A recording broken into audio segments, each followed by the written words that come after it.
Welcome to the second quarter 2025 Caterpillar Earnings Conference Call. Please be advised that today's conference is being recorded. I would now like to hand the conference over to your speaker today, Alex Kapper. Thank you. Please go ahead. Thank you, Audra. Good morning, everyone, and welcome to Caterpillar's second quarter of 2025 earnings call. I'm Alex Kapper, Vice President of Investor Relations. Joining me today are Joe Creed, Chief Executive Officer, Andrew Bonfield, Chief Financial Officer, Kyle Epley, Senior Vice President of the Global Finance Services Division, and Rob Rengel, Senior Director of Investor Relations. During our call, we'll be discussing the second quarter earnings release we issued earlier today. You can find our slides, the news release, and a webcast replay at investors.caterpillar.com under Events and Presentations. The content of this call is protected by U.S. and international copyright law. Any rebroadcast, retransmission, reproduction, or distribution of all or part of this content without Caterpillar's prior written permission is prohibited. Moving to slide 2. During our call today, we'll make forward-looking statements which are subject to risks and uncertainties. We'll also make assumptions that could cause our actual results to be different than the information we're sharing with you on this call. Please refer to our recent SEC filings and the forward-looking statements reminder in the news release for details on factors that individually or in aggregate could cause our actual results to vary materially from our forecast. A detailed discussion of the many factors that we believe may have a material effect on our business on an ongoing basis is contained in our SEC filings. On today's call, we'll also refer to non-GAAP numbers. For reconciliation of any non-GAAP numbers to the appropriate U.S. GAAP numbers, please see the appendix of the earnings call slides. Now let's advance to slide 3 and turn the call over to our CEO, Joe Creed. Thank you, Alex, and good morning, everyone. Thanks for joining us today. The Caterpillar team demonstrated solid operational performance in a fluid environment this quarter. Sales were in line with our expectations, and we delivered adjusted operating profit and adjusted operating profit margin above our expectations. We continue to see strong orders across our segments as demand remains resilient, supported by infrastructure spending and growing energy needs. As a result, backlog grew by $2.5 billion, with increases across all three primary segments. Our strong ME&T free cash flow allowed us to deploy about $1.5 billion to shareholders through share repurchases and dividends during the quarter. As you know, the environment continues to be dynamic. The net impact of tariffs was around the top end of our estimated range for the quarter and is likely to be a more significant headwind to profitability in the second half of 2025. We'll provide more details in a moment. I'll start with my perspectives about this quarter's performance, then I'll discuss our outlook along with insights about our end markets, and then finally, Andrew will provide a detailed overview of results and key assumptions, including the net impact of incremental tariffs looking forward. Turning to slide 4. Sales and revenues were down 1% versus last year. The decrease was primarily due to unfavorable price realization, partially offset by higher sales volume and higher financial products revenues. Second quarter adjusted operating profit margin was 17.6%. Although the net impact from incremental tariffs was around the top end of our estimated range, lower than expected manufacturing costs resulted in adjusted operating profit margin above our expectations. We achieved quarterly adjusted profit per share of $4.72. Compared to the second quarter of 2024, machine sales to users were about flat. Energy and transportation continued to grow as sales to users increased 9%, driven primarily by power generation and industrial applications. For construction industries, sales to users were up 2% year over year, in line with our expectations. In North America, sales to users were 3% higher than the prior year and better than we anticipated due to growth in both residential and non-residential construction, partially offset by lower rental fleet loading. However, despite lower rental fleet loading, dealers' rental revenue continued to grow in the quarter. Sales to users increased in EAME, primarily due to growth in Africa and the Middle East. However, overall growth in EAME was below our expectations due to weakness in Europe. In Asia Pacific, sales to users declined slightly. Although China was about flat versus the prior year, the second quarter was below our expectations due to lower activity following a stronger than expected first quarter. Sales to users in Latin America declined, but were slightly better than we anticipated. In resource industries, sales to users declined 3%, which was in line with our expectations. While mining was slightly worse, primarily due to the timing of off-highway truck deliveries, sales to users in heavy construction and quarry and aggregates were slightly better than we anticipated. In energy and transportation, sales to users increased by 9%. Power generation grew by 19%, primarily due to demand for reciprocating engines for data center applications. Turbines and turbine-related services for power generation were down slightly due to timing. Oil and gas sales to users increased overall, with the increase in turbines and turbine-related services partially offset by a decrease in reciprocating engines due to the timing in gas compression. Industrial sales to users grew from a relatively low level and were driven by sales into electric power applications. Transportation decreased due to lower marine sales to users and the timing of international locomotive deliveries. Moving to dealer inventory and our backlog. In total, dealer inventory increased by approximately $100 million versus the first quarter of 2025. Machine dealer inventory was down approximately $400 million, in line with our expectations. As I mentioned, backlog increased sequentially by $2.5 billion, driven by strong order rates in all three of our primary segments. Our backlog is at a record level of $37.5 billion. Moving to slide 5, I'll now discuss our outlook. Looking ahead to the second half of 2025, I'm increasingly optimistic about the top-line expectations. I'm pleased with another quarter of increased ordering activity and backlog growth, continued sales to users growth in construction industries, and strong demand in power generation. However, as I mentioned, the incremental tariffs announced in 2025 and expected to be in place by August 7th will be a headwind to profitability during the remainder of the year. While we have taken initial mitigating actions to reduce the impact, tariff and trade negotiations continue to be fluid. We will remain flexible, and we intend to implement longer-term actions once there is sufficient certainty. We are considering all options to further reduce the impact of tariffs going forward. For the third quarter, we anticipate sales to grow moderately versus the prior year. Sales growth is expected to be driven by higher volumes in all three segments. Excluding the impact of incremental tariffs, third quarter adjusted operating profit margin is expected to be similar to the prior year. Including the net impact from incremental tariffs, we expect third quarter enterprise adjusted operating profit margin to be lower versus the prior year. Given the strength of our record backlog, we expect full year 2025 sales and revenues to increase slightly versus 2024. This represents an improvement since our outlook last quarter and our full year outlook from the beginning of the year. Full year services revenues are expected to be about flat versus 2024. This is slightly lower than our previous expectations due to lower than anticipated machine rebuild activity throughout the year. Excluding the impact of incremental tariffs, full year adjusted operating profit margin is expected to be in the top half of our target margin range. Including the net impact from incremental tariffs, we expect full year adjusted operating profit margin to be in the bottom half of the target margin range. This estimate includes the initial mitigating actions already implemented and currently planned throughout the rest of the year. We also expect ME&T free cash flow to be around the middle of the $5 billion to $10 billion target range. Andrew will provide more details on key assumptions for the third quarter and full year in a moment. To further support our sales outlook, I'll now share the latest view of our end markets. Starting with construction industries. As I mentioned earlier, we're encouraged by another quarter of sales to users growth, strong order rates across many of our regions, and backlog growth. Customers continue to be responsive to the attractive rates we're offering through Cat Financial. And as a result, we anticipate full year growth in construction industry sales to users, despite softness in the global industry. In North America, overall construction spending remains at healthy levels, and infrastructure projects funded by the IIJA continue to be awarded.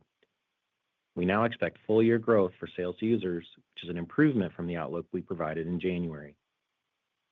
Full year dealer rental revenues are also expected to grow as dealer rental fleet loading is expected to increase in the second half of the year.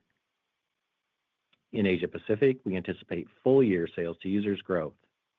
China has shown positive momentum to start the year, and we expect full-year growth in the above 10-ton excavator industry, but from a very low level of activity. In Asia Pacific outside of China, we expect economic conditions to be soft. In EAME, we expect moderate sales to users growth for the year, driven by healthy construction activity in Africa and the Middle East and improving economic conditions in Europe. Despite weaker construction activity in Latin America, we expect sales to users growth for the year. Moving to resource industries. We currently anticipate lower sales to users in 2025 compared to last year as customers continue to display capital discipline.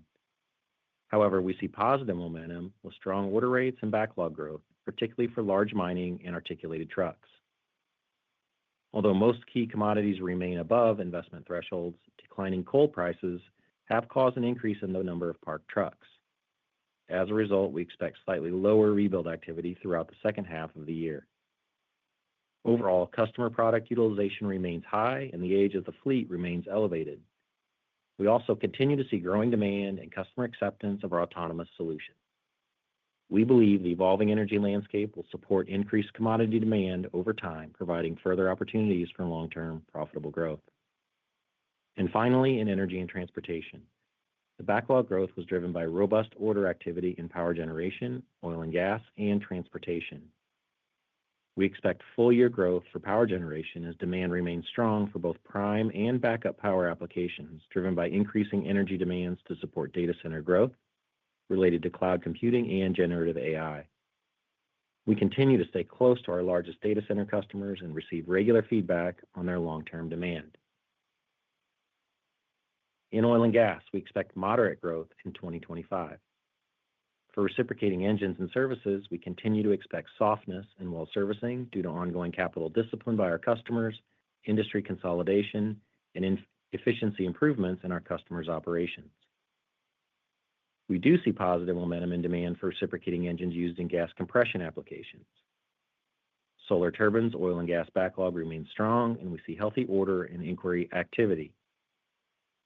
With our investment to increase large engine capacity and process, we're continuously improving manufacturing throughput to meet customer needs across a broad range of applications. Demand for products and industrial applications is expected to improve from previous lows, and transportation is expected to remain stable. Before turning the call over to Andrew, I want to briefly reflect as I approach my first 100 days as CEO. I'm optimistic and excited about the possibilities ahead. As I visit with customers, employees, dealers, and investors around the world, I'm proud to see our global impact and the Caterpillar team's relentless commitment to customer success. I'm also pleased that Christy Pambianchi joined the executive office on May 1st as Chief Human Resources Officer to focus on recruiting and developing the best talent to deliver our strategy for long-term profitable growth. I look forward to sharing more about our strategic priorities and the incredible growth opportunities that lie ahead during our upcoming Investor Day in November. Now I'll turn it over to Andrew for a detailed overview of results and key assumptions looking forward. Thank you, Joe, and good morning, everyone. I'll begin with a summary of the second quarter and then provide more detailed comments, including some on the performance of the segments. Next, I'll discuss the balance sheet and free cash flow before concluding with comments on our current assumptions for the remainder of the year and, in particular, the third quarter. Beginning on slide 6, sales and revenues were $16.6 billion, a 1% decrease versus the prior year. This was in line with our expectations.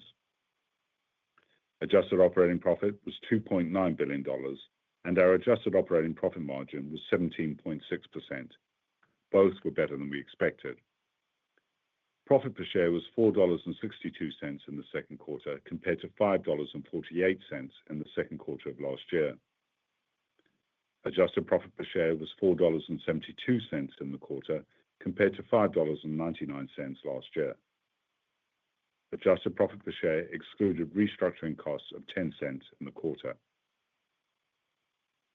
Other income and expense was unfavorable by $71 million versus the prior year, primarily driven by an unfavorable foreign currency impact of $122 million from ME&T balance sheet translation in the quarter, compared to a favorable impact of $20 million last year.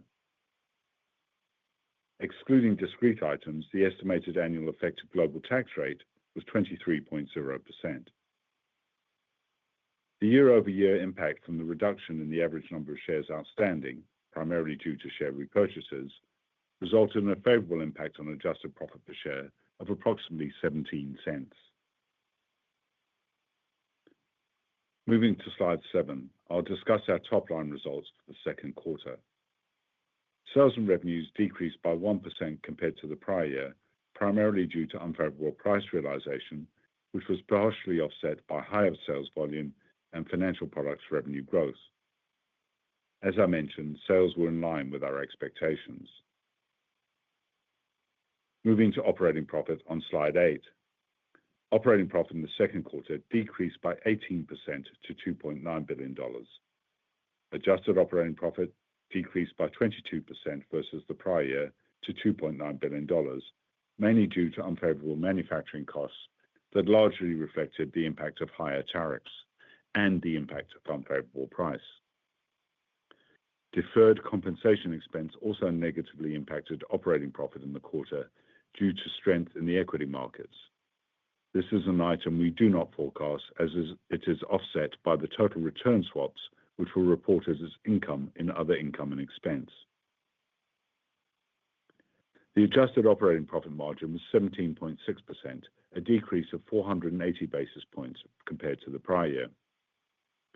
Margins exceeded our expectations primarily due to favorable manufacturing costs driven by cost absorption. As Joe mentioned, the net incremental impact from tariffs was around the top end of our estimated $250 to $350 million range for the quarter.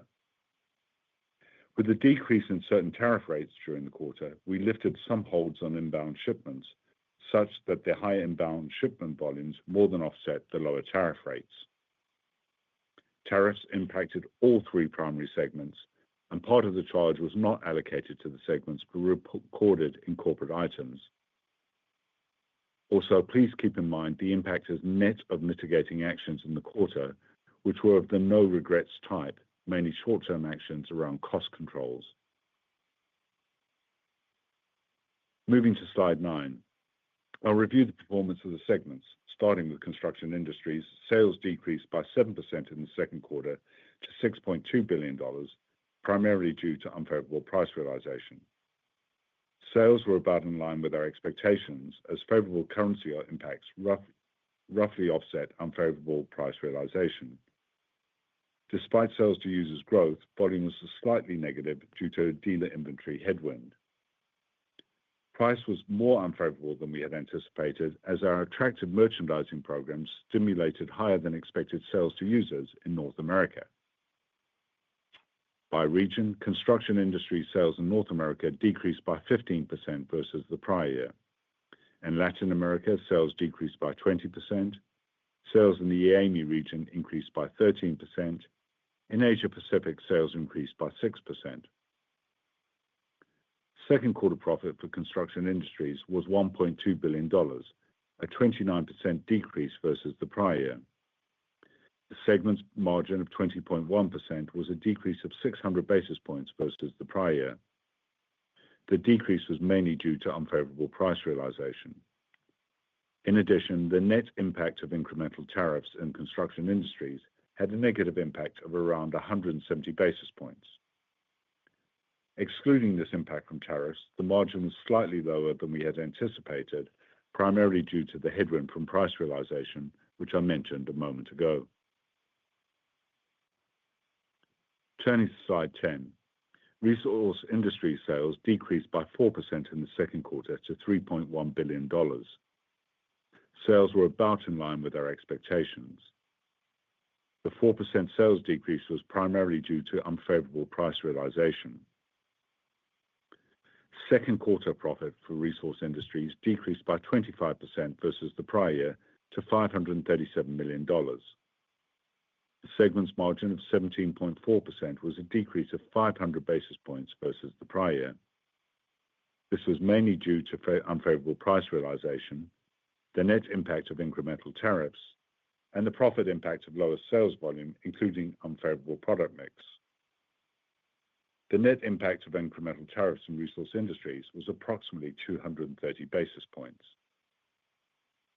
Excluding this impact from tariffs, the margin was slightly higher than we had anticipated due to favorable manufacturing costs, including freight and material. Now on slide 11, Energy and Transportation sales of $7.8 billion increased by 7% versus the prior year. Sales were in line with our expectations. The sales increase versus the prior year was mainly due to higher sales volume and favorable price realization. By application, power generation sales increased by 28%, oil and gas sales increased by 2%, industrial sales increased by 1%, and transportation sales were lower by 7%. Second quarter profit for Energy and Transportation increased by 4% versus the prior year to $1.6 billion. The increase was primarily due to favorable price realization and the profit impact of higher sales volume, partially offset by unfavorable manufacturing costs, largely due to tariffs. The segment's margin of 20.2% was a decrease of 60 basis points versus the prior year. The net impact of incremental tariffs in Energy and Transportation was approximately 110 basis points. Excluding this impact from tariffs, the margin was slightly higher than we had anticipated due to favorable price realization and manufacturing costs. Moving to slide 12, Financial Products revenues were approximately $1.0 billion in the quarter, a 4% increase versus the prior year, primarily due to a favorable impact from higher average earning assets in North America. These were partially offset by an unfavorable impact from lower average financing rates, mainly in North America. Segment profit increased by 9% to $248 million. The increase was mainly due to a favorable impact from equity securities and a favorable impact from higher average earning assets, partially offset by higher provisions for credit losses and an unfavorable impact from lower net yield on average earning assets. The increase in the provision primarily reflected the absence of a non-recurring reserve release, which was a benefit in the prior year. Our customers' financial health remained strong. Past dues were 1.62% in the quarter, down 12 basis points versus the prior year. This is the lowest second quarter in over 25 years. The allowance rate was 0.94%, remaining near historic lows. Business activity at Cat Financial remains healthy. Retail credit applications and retail new business volume both grew by 5% versus the prior year. Retail new business volume is at its highest level for a second quarter in over 10 years, reflecting the attractiveness of our sales merchandising programs. In addition, used equipment inventory levels remain low and conversion rates remain above historical averages as customers choose to buy equipment at the end of their lease term.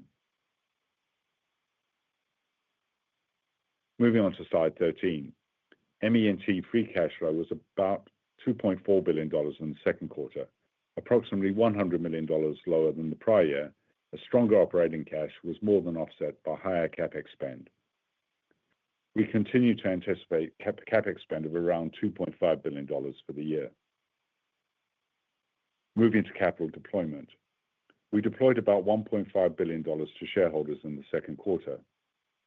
Share repurchase spend accounted for about $800 million, with the remainder reflecting our quarterly dividend payment.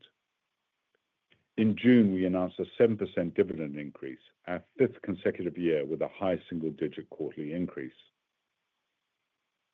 Our balance sheet and liquidity positions remain strong. During the quarter, we issued bonds totaling $2 billion at attractive financing rates, and net debt in ME&T was $5.2 billion. We ended the quarter with an enterprise cash balance of $5.4 billion. In addition, we held $1.2 billion in slightly longer dated liquid marketable securities to improve yields on that cash. Now on slide 14, let me start with a few comments on the full year. We are increasingly optimistic about our top line expectations based on what we see today. As Joe mentioned, demand signals have remained healthy, including backlog growth across our three primary segments. Against this supportive backdrop, we now anticipate slightly higher sales this year, with a stronger second half than is typical. This represents an improvement since our outlook last quarter. To explain, we anticipate higher machine volume, including sales to users growth, in the second half versus the prior year. Also, we continue to expect machine dealer inventories will be about flat for the full year, which implies some net build in the second half versus a decrease in the corresponding time period in 2024. Energy and transportation sales should grow in the second half as well, driven by the strength of our backlog and robust order activity. We expect some adverse price realization in the second half versus the prior year, although this will be at a lower level than in the first half. Now moving on to margins. Excluding the impact of incremental tariffs, the full-year adjusted operating profit margin is expected to be in the top half of our margin target range. However, including the net impact from incremental tariffs, we now expect full-year margins will be in the bottom half of the target range on slightly higher sales and revenues versus 2024. Excluding this tariff impact, our second half margins are expected to be stronger than the prior year. However, we anticipate they will be lower when incorporating the net impact of incremental tariffs. Based on the incremental tariffs announced in 2025 and expected to be placed on August the 7th, we expect the net impact from incremental tariffs for 2025 will be around $1.3 to $1.5 billion, net of some mitigating actions and cost controls. This assumes higher net incremental tariff impacts in both the third and fourth quarters compared to the second quarter level. Due to the timing of recent rate changes, the headwind is likely to be larger in the fourth quarter when compared to the third quarter. As Joe mentioned, we expect ME&T free cash flow will be around the middle of the $5 to $10 billion target range, or around $7.5 billion. We now expect restructuring costs of approximately $300 to $350 million in 2025. This is higher than we previously expected due to the timing of an anticipated loss on the divestiture of non-US entities. On taxes, we are evaluating the impact of recently enacted US legislation and do not currently expect this change to have a material impact on our 2025 effective global tax rate, which we have previously estimated to be 23.0% for 2025, excluding discrete items. Turning to slide 15, to assist you with your modeling, I'll provide our third quarter assumptions. Based on what we see today, we anticipate third quarter sales will grow moderately versus the prior year, with higher volumes across all three primary segments. By segment, in construction industries, we expect sales increase in the third quarter versus the prior year on volume growth driven by strong sales to users. The year-over-price comparison begins to ease this quarter. We expect our sales merchandising programs will continue yielding results, supporting strong sales to users, but a headwind to our price realization in the quarter, with the unfavorable impact roughly half the size we saw in the second quarter of 2025. This headwind should continue to diminish in the fourth quarter. In resource industries in the third quarter, we expect slightly higher sales versus the prior year, primarily due to higher volume, partially offset by unfavorable price realization. The impact of price is expected to be similar to what we saw in the second quarter versus the prior year. In energy and transportation in the third quarter, we anticipate sales growth versus the prior year, driven by continued strength in power generation. We also expect higher sales in oil and gas, driven by solar turbines and turbine-related services. Price realization should remain favorable as well. Now I'll provide some color on our third quarter margin expectations. Excluding the net impact from incremental tariffs, we expect the third quarter enterprise adjusted operating profit margin will be similar to the prior year, with higher sales volume about offset by unfavorable price realization and higher SG&A and R&D costs. Including the net impact from incremental tariffs, we anticipate a lower enterprise adjusted operating profit margin in the third quarter versus the prior year. As I mentioned, the tariff headwind should be larger than the second quarter, which reflected just a partial quarter's impact. we anticipate a net cost headwind of about $400 to $500 million in the third quarter. Now I'll make a few comments regarding our segment margin expectations for the third quarter. In Construction Industries, excluding the impact from incremental tariffs, we expect a similar margin compared to the prior year, with higher sales volume about offset by unfavorable price realization. Including the net impact from incremental tariffs, we anticipate lower margins in Construction Industries versus the prior year. We expect about 55% of the third quarter tariff impact will be incurred in Construction Industries. In Resource Industries, excluding the impact from incremental tariffs, we anticipate a lower margin versus the prior year, mainly due to lower price realization and higher SG&A and R&D costs. The net impact from incremental tariffs will reduce it further. We expect about 20% of the third quarter tariff impact will be incurred in Resource Industries. In Energy and Transportation, excluding the impact from incremental tariffs, we anticipate slightly higher margin versus the prior year, mainly due to higher volume and favorable price realization, partially offset by higher manufacturing costs. Including the net impact from incremental tariffs, we anticipate similar margins compared to the prior year. We expect about 25% of the third quarter tariff impact will be incurred in Energy and Transportation. So turning to slide 16, let me summarize.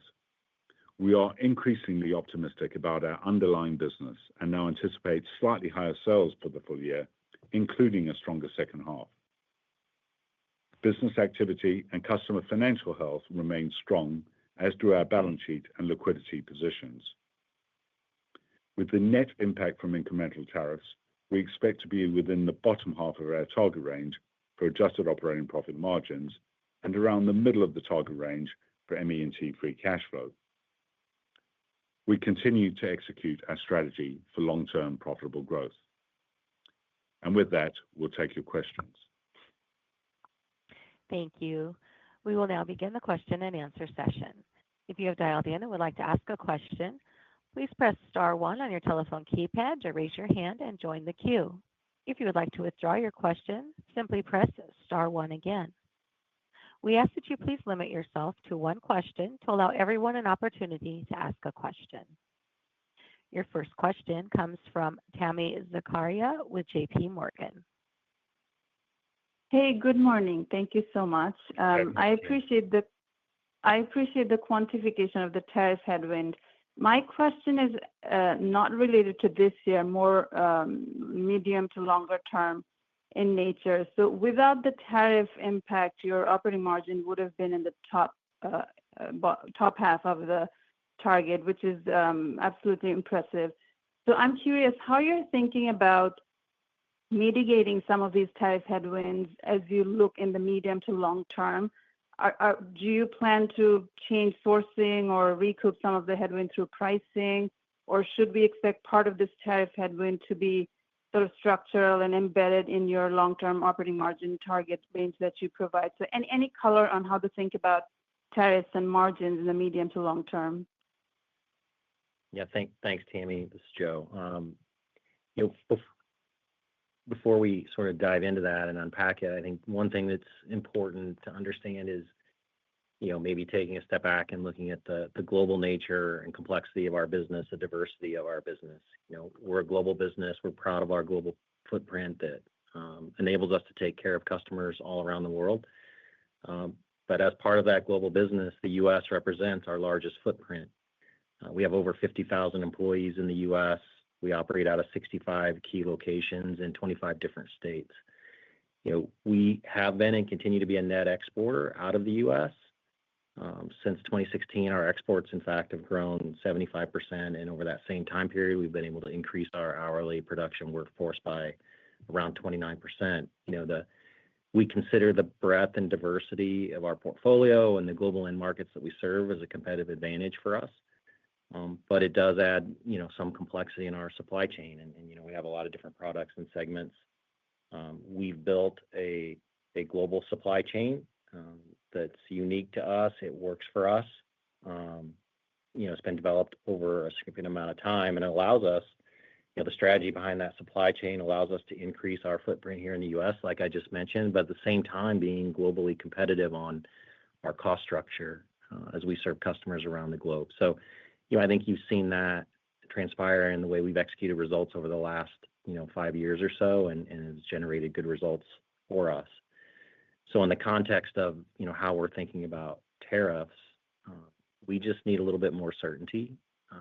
We've learned a little bit more, obviously, in the last, week or so in some of the announcements that are out. We're still working to understand, the implications of those in the details. We still believe there's a little bit of uncertainty out there. And as we get further down the road and gain more clarity, we'll take the appropriate actions. Some of those actions, and you kind of mentioned all of them, I think all of them are on the table. Obviously, some of the actions are quicker for us to implement and quicker for us to see results versus, moving a footprint requires some investment and can take a significant amount of time. So, I think it's in the context of how we're looking at it over time, we're going to mitigate, the impact of tariffs. Exactly which lever we're going to pull, we're looking for a little more clarity before we reach into those. That doesn't mean we've been doing nothing. As Andrew mentioned, we're taking no regrets actions. We're trimming costs on discretionary spending, things that can be done quickly, easily reversed. Where we have limited dual sourcing and it's beneficial to us, we're making those moves. We're working on certification of USMCA compliant products. We'll continue to do all those things in the short term, and we continue to analyze and try to figure out which of the long-term levers we want to pull and in what order. But we're going to keep everything on the table, and we're going to manage this over the medium term. We'll move next to David Raso at Evercore ISI. Hi, thank you. I mean, the demand profile that you're building exiting 25 and 26, is obviously encouraging, right? Dealer inventory's down, nice book-to-bill. And the backlog looks like, your next 12 months shipping a backlog is going to be over, 80% of the implied second half sales. I mean, it's never been that high. I mean, it averages 55-ish%. Even the last couple of years, you were never that high. So it does appear you have the demand profile, the low dealer inventory. But in a way, having the backlog covering that much already, I'm curious, and even what you just said, completely prudent not to make any dramatic moves on supply chain moves. Is there a way to reprice the backlog? I'm just curious because the idea of having the backlog coverage is very encouraging. I'm just curious to sort of maybe get a lift going as we start, say, 26 on the margins, even with the tariff impact. Is there a way to reprice the backlog to maybe get the margin growth year over year, say as early as the beginning of 26? Thank you. Yeah, I mean, I'll let Andrew chime in here too. Thanks for the question, David. Generally speaking, we have flexibility on pricing in the backlog depending on which segment and the products that we have. As we look specifically, I think your questions around margins and pricing specifically, we want to take into context, the entire business. We're as you pointed out rightfully, we have good momentum in the business operations. Our backlog continues to grow in all three segments. As you think about pricing towards the back half of this year, we'll lap those price merchandising programs, so the headwind will become a little bit less year over year as we move towards the end of the year. And I'm not saying we're definitely focused on margins, but our ultimate goal is dollar OPAC. That's going to drive dollar profitability and cash flow and good returns for everyone. So we're going to get the balance right. I think also you keep in mind when it's merchandising programs with Cat Financial and rates over time, that's beneficial for us, so we get some of that back. So we're going to look at it. We haven't made any decisions definitively at this point in time, but as you stated, we're definitely happy with the momentum that we have. And as we move towards the back half of this year, we'll continue to look at all the levers that we have. I'd like to see how much we can mitigate on tariffs, specifically other ways before we use pricing as a lever. And then I think the other context to look at this is as we lap and get back to the fourth quarter where it's less of a headwind year over year. 2 years ago, particularly in the machine side of the business, we were in a constrained environment where we pulled back on discounting. So there's a level of this. I'm not saying all of it, but there's a certain level of it that is when you get to an unconstrained, more normalized environment, we're returning to more normalized competitive merchandising programs. But we're happy with the programs that are in place. They're driving incremental volume, net in CI, the impact of the merchandising and volume in the second half, we anticipate to be a positive impact to our business. So, that's a dial that we have to keep a close eye on, and we'll manage it appropriately. Yeah, and obviously what it does mean, David, is we have good momentum going into 2026, which is the most important thing. And just to remind you, obviously, always at the end of the day, operating leverage is always the most optimal way to manage margins for a company like Caterpillar. So that's one of the other areas we'll continue to keep an eye on and focus on. We'll go next to Jamie Cook at Truist Securities. Hi, good morning, and congrats on a nice quarter. It sounds like the underlying margin performance of the company is doing better ex tariffs, but specifically to E&T. Joe, it's now the biggest segment for Caterpillar in terms of sales and in terms of profit. I'm just wondering to what degree are some of the capacity additions, weighing on your sales output and on your margins in 2025, and where we expect to be, I guess, as we exit 2025 in terms of capacity, the level of capacity that we've added, and what that could mean for incremental sales and margins as we look past 2025. Thank you. Good morning, Jamie. Yeah, we're definitely happy with E&T and where it sits right now, both from a performance standpoint and a backlog standpoint. And as you rightfully point out, each of our segments is in a different position. So, when we talk about merchandising and pricing, E&T is in a little different situation. We're seeing positive pricing in E&T.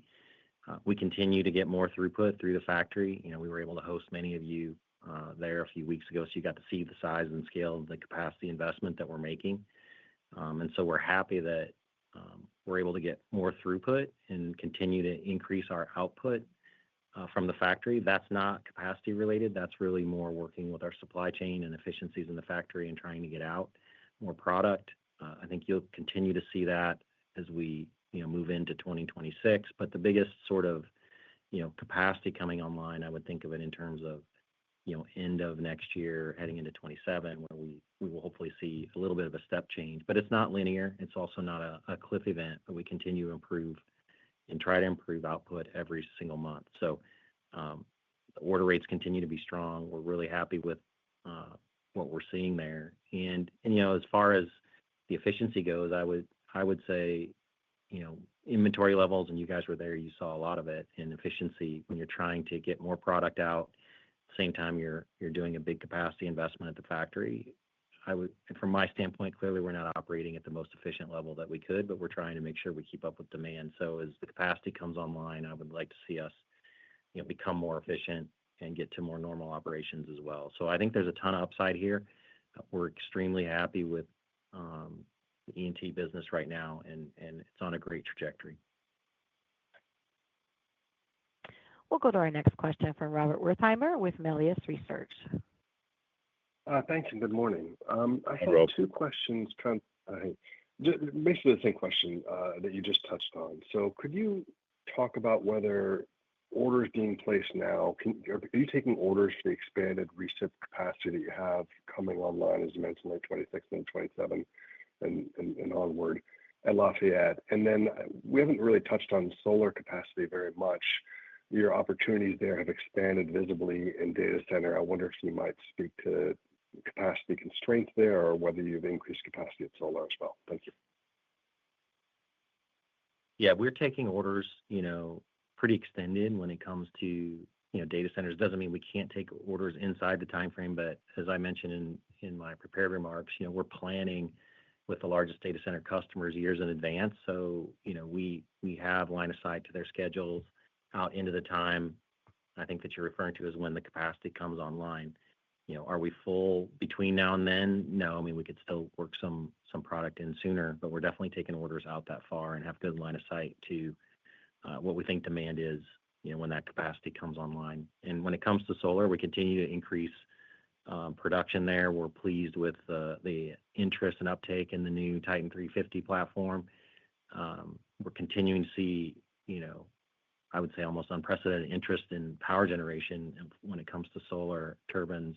And so we're happy with where we're at. We're able to keep up at the moment. We continue to work with the supply base to increase our output And we'll keep an eye on that and see how it transpires as we move forward. We'll move next to Kristen Owen at Oppenheimer. Hi, good morning. Thank you for the question. Good morning. Wanted morning. to follow up on the tariffs. Good morning. Tariffs piece of this, just helping us understand, while it is still a dynamic environment, what are the key tariff-related uncertainties that we should be watching for? Just want to make sure that we have all of that captured in the current guide and trying to assess the risk that number will change in the back half of the year as we learn more. Yeah, Kristen, as you know, obviously there have been some and a fairly limited number actually of agreements actually made so far. So there are a number of countries, reports today, Switzerland is not an impact on us, but for example, the Swiss are considering or trying to negotiate. So there may be more countries that come in. So anything that is a country which is obviously still not subject to a heads of terms or an agreement would be one area which could change. There are also some 232 and 302 investigations which could have an impact on us as well. So it goes both ways, and we'll have to keep an eye on that. That's why we say the situation still remains very fluid and is subject to change. Next, we'll go to Chad Dillard at Bernstein. Hey, good morning, guys. I just want to go back to your comment about because building some inventory sequentially through the balance of the year to get to flat year on year. Just wanted to get a sense for, I guess, your decision on that, and then just where are you seeing the visibility to get better to make that decision, and what are customers saying? Yeah, so I mean, obviously, remind you that dealers are independent businesses and they make decisions about what inventory levels they hold. This is really just a planning assumption that we make based on what we're seeing from order rates that are coming in from dealers. We're assuming that based on what orders they've been placing, remind you now that we're getting close to actually a period of time where if a dealer order comes in, it will be filled by the end of the year. We base it by expectations of what we're seeing on sales to users. We would expect machines to be about flattish for the year. And that's really the driver of that assumption. Remind you again, this is complex, 150 dealers, 190 odd countries around the world, and a large product range. And we give you one number. So it's quite a complex activity, but that's generally what we're saying as a planning assumption. And that's based on what we're seeing from an order rate perspective from dealers at the moment. And I guess from my standpoint, that the takeaway from that is, if I'm sitting here the way I think you guys should think about it, is we're in a different seasonal pattern than we normally are because we've had much stronger sales to users despite, maybe some softness in the global construction industry. So where normally we'd have a drawdown in inventory in the second half, we don't expect to see that same pattern this year, which should give us a boost to our sales, relatively speaking, to what you would normally see in seasonality, which is why we think we're going to have a nice second half of the year this year. We'll move next to Mig Dobre at Baird. Good morning. Thank you. And sorry, I have to go back to tariffs as well.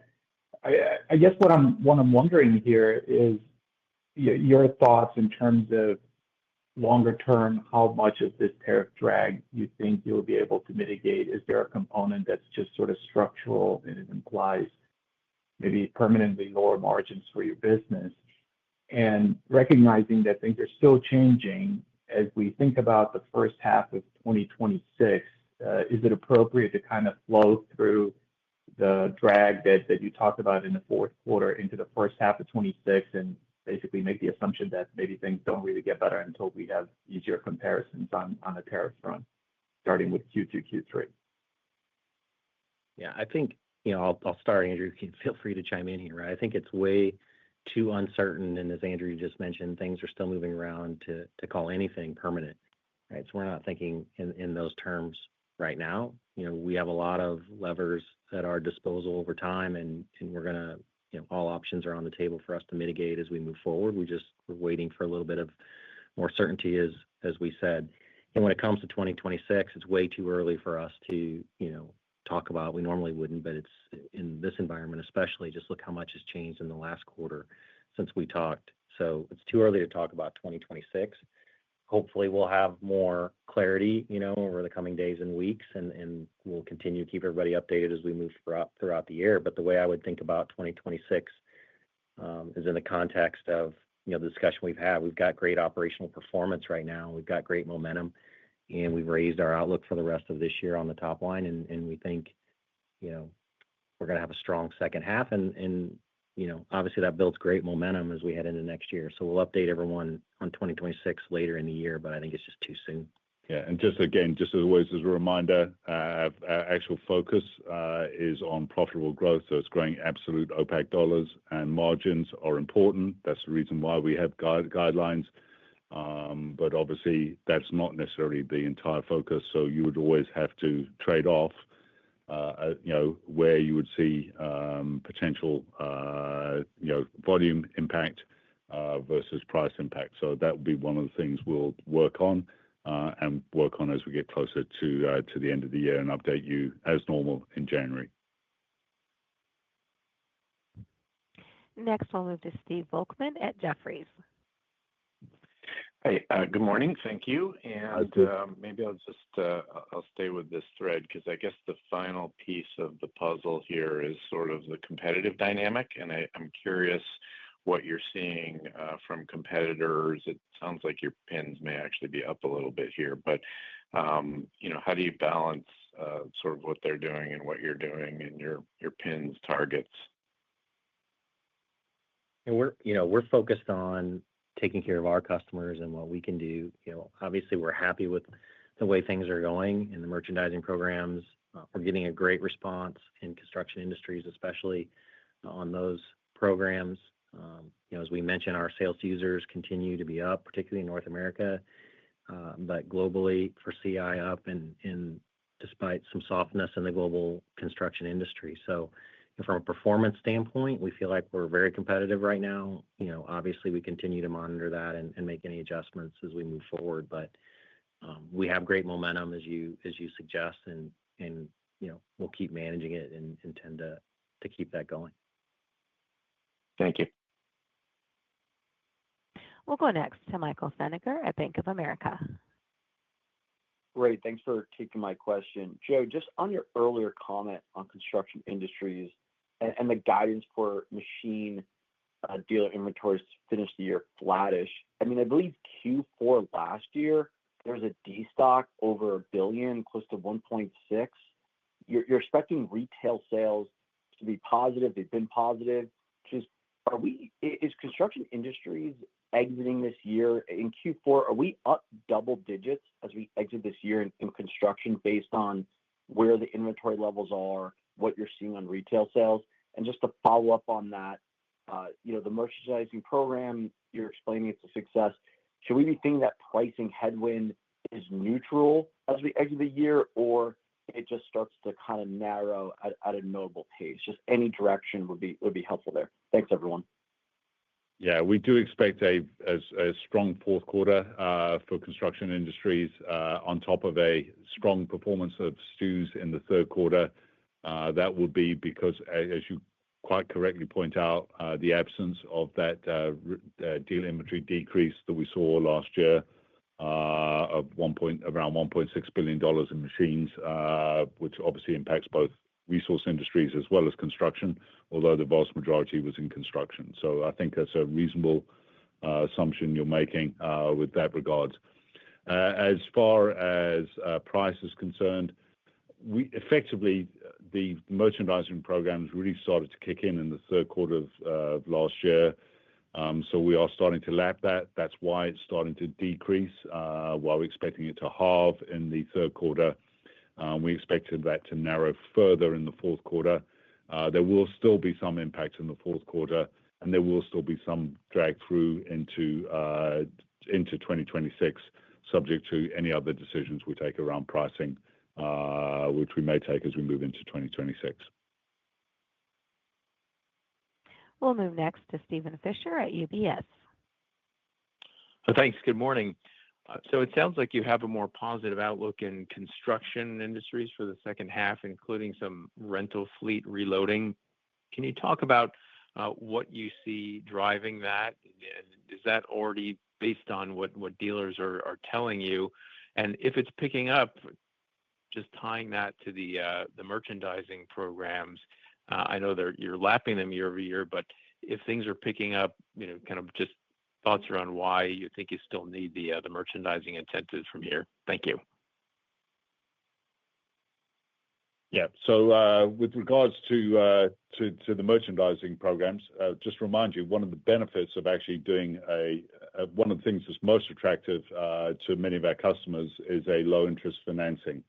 The benefit of that is obviously rather than giving an upfront discount, it is built. You do record that as a cost in the quarter that is incurred, but effectively over time, over the period of the financing deal, you recover some of that through margin. We estimate that somewhere around 50% of the total cost. So it's an attractive program. I think everyone knows that interest rates have stayed higher longer than people were expecting. So low interest rate deals are very attractive, particularly for retail customers, and helps them to make a decision about buying a machine. So we will still use that as a mechanism to make buying Cat equipment a priority for those people. So that's really the fact there. With regards to rental revenue has been rising. As you know, rental fleet loading tends to be a little bit lumpy. Dealers tend to do it at points in time, depending on particularly around their heavy rents, what equipment is actually exiting. So sometimes customers will rent a machine for a period of time and then actually buy that machine at their period of time based on the rent. We've been through a period of time year over year where that loading has diminished. We expect now to start to see that to come back to a more normalized level as we move into the second half of this year. And as we mentioned, dealer rental revenue has been growing despite the fact they hadn't loaded in the first half. So, we think that some of that's a timing of load, and we'll start to see that pick up in the second half. Hey, Audrey, we have time for one more question. And our final question comes from Kyle Menges at Citigroup. Hi, Kyle. You could talk about just the resource industry's backlog and level of visibility into 26. And I know you're expecting volume to be positive. It sounds like in the second half. So just what you're seeing in the backlog and hearing from customers that's giving you confidence in that positive volume growth sustaining into 2026. And then I guess the second part of the question would just be, sounds like you're seeing some weakness in coal. Would be helpful maybe if you could remind us your rough exposures by commodities. I know coal's come down as an exposure. Would be helpful to hear how much it is today of the exposure versus exposure to other commodities. Thank you. Yeah, I think one thing we said our ISTs will be a little bit softer here in the second half, but our order rates are healthy and the backlog is up. And particularly around large trucks, articulated trucks, we're seeing strong demand there. And so, we're not talking about 2026 yet, but when it comes to those products, we are taking healthy orders, and those are a little bit longer lead time. So, we're happy with where we're at. We'll talk a little more about 26 as we head towards the end of the year. But the encouraging signs are the backlog are up, order rates continue to be strong, and so we'll just I guess I'll leave it at that. Yeah, and as regards, obviously we do not give our exposures by commodity, but we have mentioned in the past the coal revenues are low single digits as a percentage of total revenue, and that obviously is diminishing over time. All right. Well, thank you, everyone. I'd like to say thanks for joining us today. We always appreciate your questions and your interest in Caterpillar. I'm proud of the team, for what was been what I consider really solid execution in the second quarter. And we're really excited about what's ahead and look forward to having a strong second half. So with that, I'll turn it over here to Alex. Thank you, Joe, Andrew, and everyone who joined us today. A replay of our call will be available online later this morning. We'll also post a transcript on our investor relations website as soon as it's available. You'll find a second quarter results video with our CFO and an SEC filing with our sales to users data. Visit investors.caterpillar.com and then click on Financials to view those materials. As Joe mentioned, and as we stated in the press release announcing our Investor Day, we look forward to hosting you on November 4th. We'll provide more details in the coming weeks ahead. If you have any questions, please reach out to me or Rob Ringel. The Investor Relations general phone number is 309-675-4549. Now let's turn it back to Audra to conclude our call. Thank you. That concludes our call. Thank you for joining. You may all disconnect.